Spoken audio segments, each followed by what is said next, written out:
ก่อนสิไปสิมาก็ได้ย่อพอสังเกตเราพี่น้องฟังสารจากนางเล่าท่องเด้อเราสิเผยว่าจ่าว่าจังได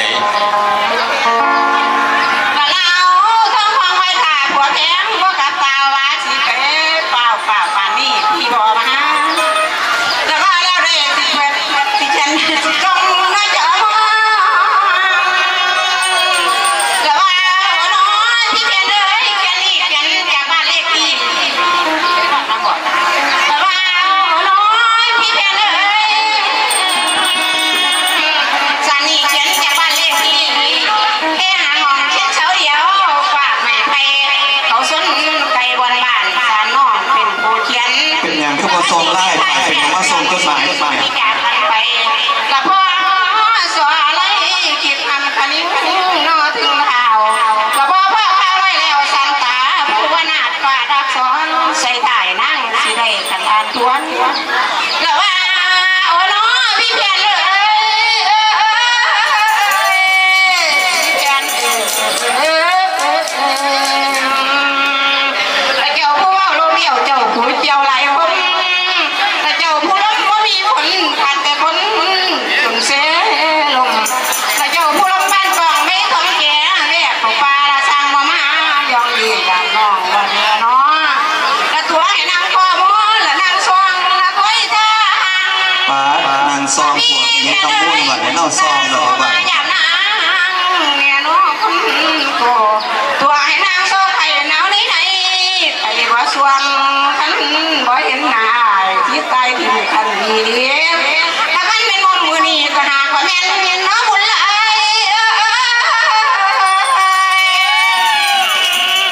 ก็พี่แค่เลยขันอยากเป็นลาวท้องให้พี่มาเสดอไอ้พี่มา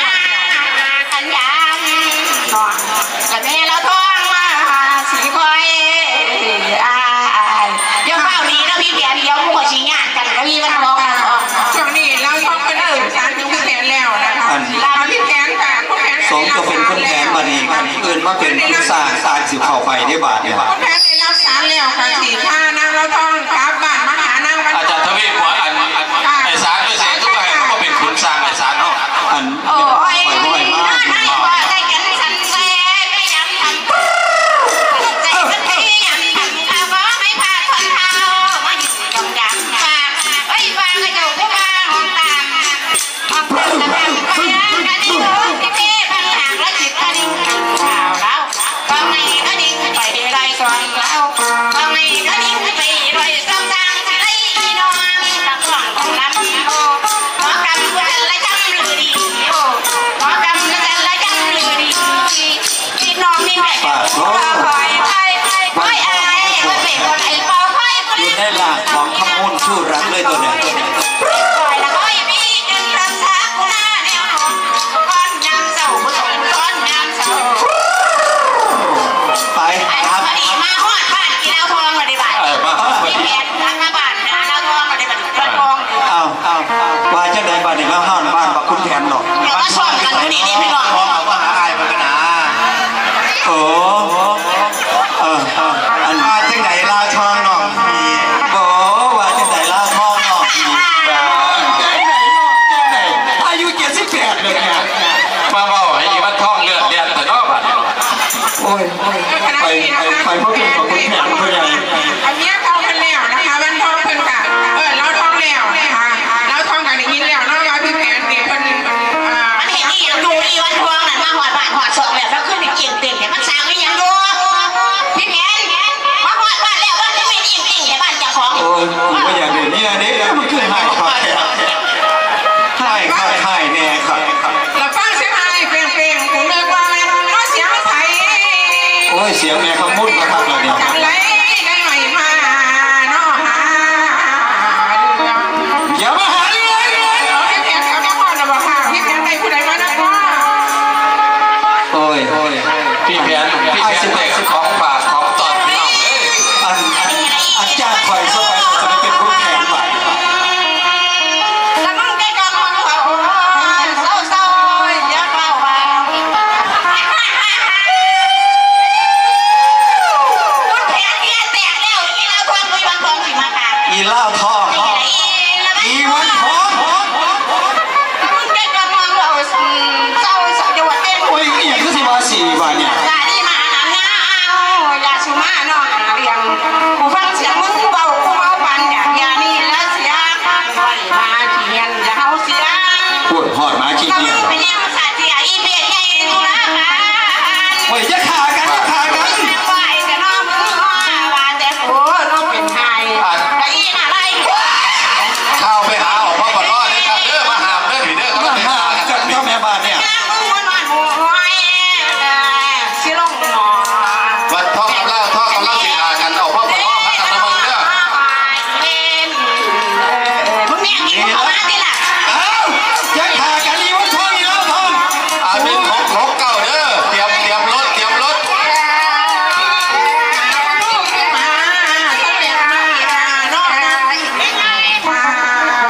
ตีปากกันอีกเอาหยุด กันแยกกันไป ย่ากันผู้ชายมันบ่อื่นดอกสิซ้ำกันได้ อะไรก็แบบ ย่า อย่า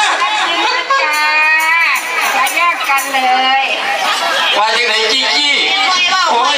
กี่อีกแล้วว่าเนี่ย ไม่นี่แล้วว่า ว่าจังไหน แล้วว่าโอ้น้องพี่เพียนพี่เพียน คุณแผนแสนสถานนี่เอา ตั้งแต่กี่พี่ยังว่าบ่มีเมีย ไปสิว่ามีเมียเนาะ มีเมีย นั่งก็เสียน้อยใจหลายนายผู้ชายมันว่ามันหลายดิ คุณแผนว่าเมียบ่มีดอกเมียทุก ไม่จ้าบ่มันเถียงมาเถียงกันก็ด่ากันด่ากันแล้วมันไม่เป็นจังซี่น้องบ่อยู่แล้วนั่งเลย เฮ้ย สลาก็เด้อนะ มาสิมาอยู่น้ำกันตะกี้กูว่าจังสิ โอ้ยแล้วจนมาคุณแผนเด้บ่า แม่ตะกี้ว่าไอ้จนเขาทนได้บ่ แม่